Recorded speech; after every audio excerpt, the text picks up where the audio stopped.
Hello folks, Solo speaking here. So we do not have an AI Survivor game for today. We're out of town, but we did prepare some alternate histories content as promised. Out of the different games we had done, the most interest was to look back at game number 6. This is the opening round game with Stalin, that when he ran off and attacked Napoleon, and very surprisingly, Victoria ended up winning after not being attacked for like the first 200 turns or something like that.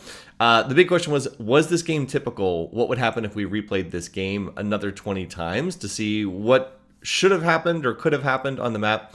I did not run these. Myth, one of our community members, was kind enough to do this. So all of the information I'm giving you here was compiled by Myth. He has a really nice written report that I'll link underneath this video description. So go check it out. But as far as the video portion of this, let's go ahead and take a look at what happened in those 20 games. So I'm going to pull up the screenshots that were provided by Myth. So first game, a Victoria victory. So when I first saw that, I was like, oh, okay, well, maybe the Victoria outcome wasn't that unusual. But let's look at the remaining 19 games. So Victoria won the first one, and then we have a Stalin victory, another Stalin victory, Portuguese victory. Again, I do my best to pronounce his name. I think it's João or something close to that. I did have a comment saying that I'm not pronouncing it very well, but I'm trying my best. Anyway, a Gandhi cultural victory, Gandhi having not a lot of territory on this map. Another Stalin domination victory, another Stalin domination victory, a Roosevelt space race victory, a Napoleon victory, another Roosevelt space race, Ragnar with a domination victory, another Victoria win by domination, Napoleon, Ragnar, Roosevelt, another Roosevelt win, a João domination win, Ragnar with a domination. Boy, a lot of domination wins on this map. Another Stalin domination win, Stalin domination win, and then I believe that was the last one. So, okay, there were a lot of different results there. Let's see if we can put them in the table overall. Okay, here's the table. I'll see if I can zoom in a little bit here. Yeah, so Stalin won the most times. Stalin had 6 different victories on this map. And João, the Portuguese leader, was the runaway leader for runner-up category with 40%. No clear leader in first to die. You can see it was kind of all over the place. Myth said that there were 5 different leaders that were all pretty close on first to die.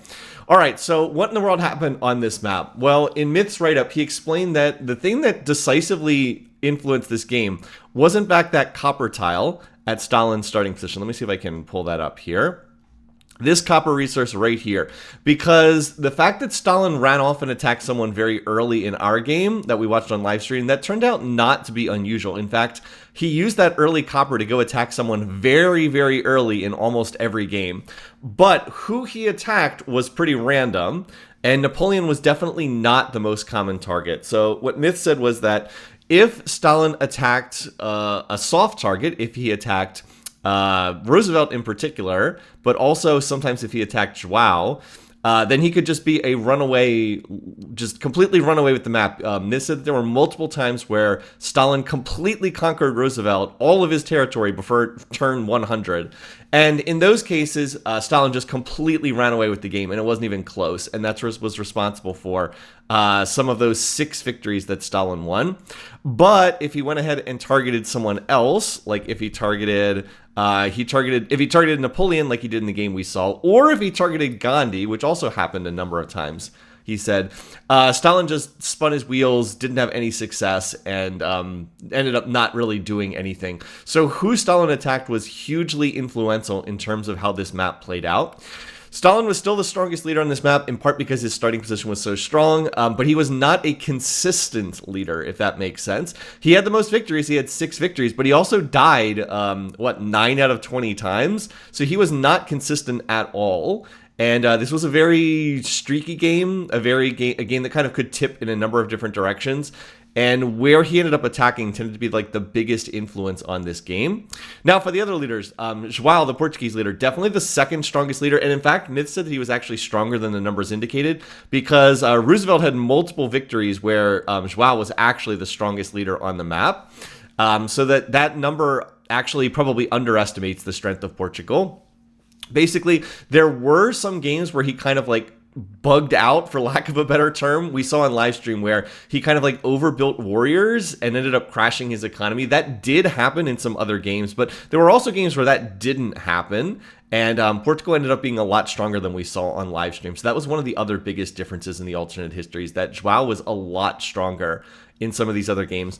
Another big difference, he fought Gandhi in almost every game. I think Myth said that Gandhi fought against João in 18 out of 20 games. We never saw them fight in our game, which was very unusual. Basically, religious tension, border tension caused them to fight all the time. And the fact that we didn't see it was kind of a weird feature of the game that we watched. So if Stalin didn't run away with things, then João was in a really good position to take second place. He was basically able to get along with the high piece weight leaders, but also able to get along with the low piece weight leaders reasonably well. And that's why he ended up with the best survival percentage, 65%. Nobody had like a super high survival percentage.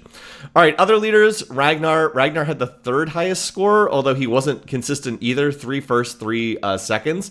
That's just because, again, he basically attacked Victoria in every game. The fact that he never fought Victoria in our game until like the very, very late game was extremely unusual. And he had some success in some games, but more often he didn't really have success.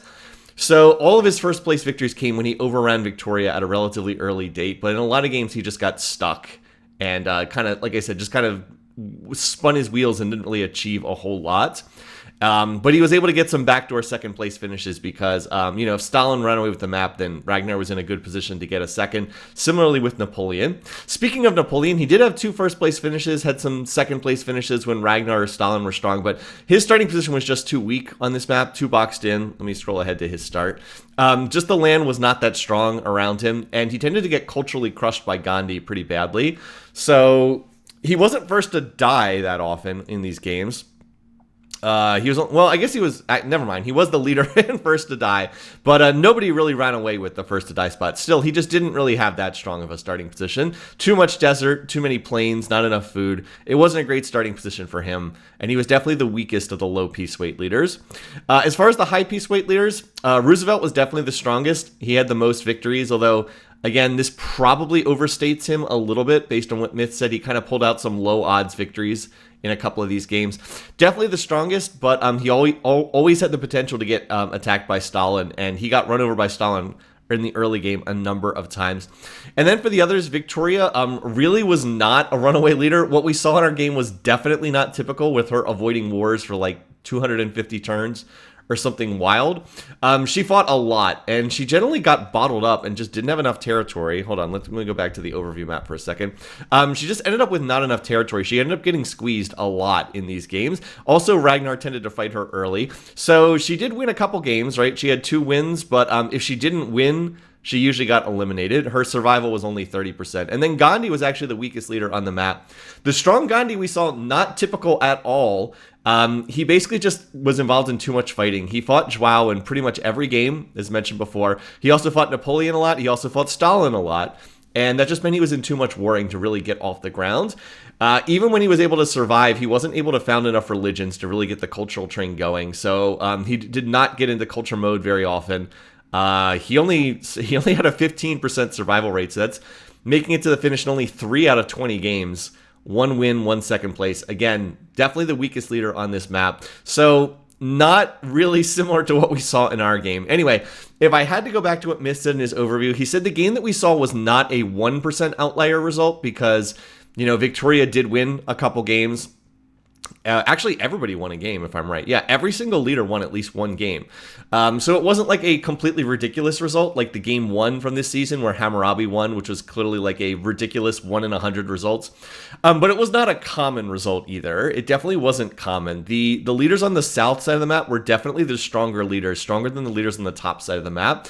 And we really didn't see that. We saw the top side of the map dominate, which he said was a very unusual circumstance for that to happen. So not a likely outcome, maybe like a 10% outcome instead of like a 1% outcome, but not impossible, if that makes sense. Again, Myth said there were some games that resembled this, and the biggest factor was, again, what Stalin decided to do. This copper tile just really swung the entire game. If this had been an iron tile, Myth said he thought Stalin probably would have won like 10 or 12 times out of the 20 replays if this had been an iron tile. He also said he went back and replayed the map a couple more times. He said he replayed it 5 times with Wynakoppak in this spot and 5 times with Justinian in this spot, and both of them won every single game. So Wynakoppak was 5 for 5, Justinian was 5 for 5, and the games weren't even close. So this was a god tier starting position, and Stalin messed it up pretty badly. So even though he ended up with a top score here, he really did not play this start very well. All right, well, that's our overview for this. As I said, the written version of the report has a lot more detail. There's more on our standard tables here. And as I said, I'll link that underneath there. I hope everybody has a great week. We will be back with our playoff game. Well, no, not our playoff game. Our wildcard game number 1, starting next week at our usual time on live stream. So until then, have a wonderful week all. I'll see you then. Take care, folks. Have a good one.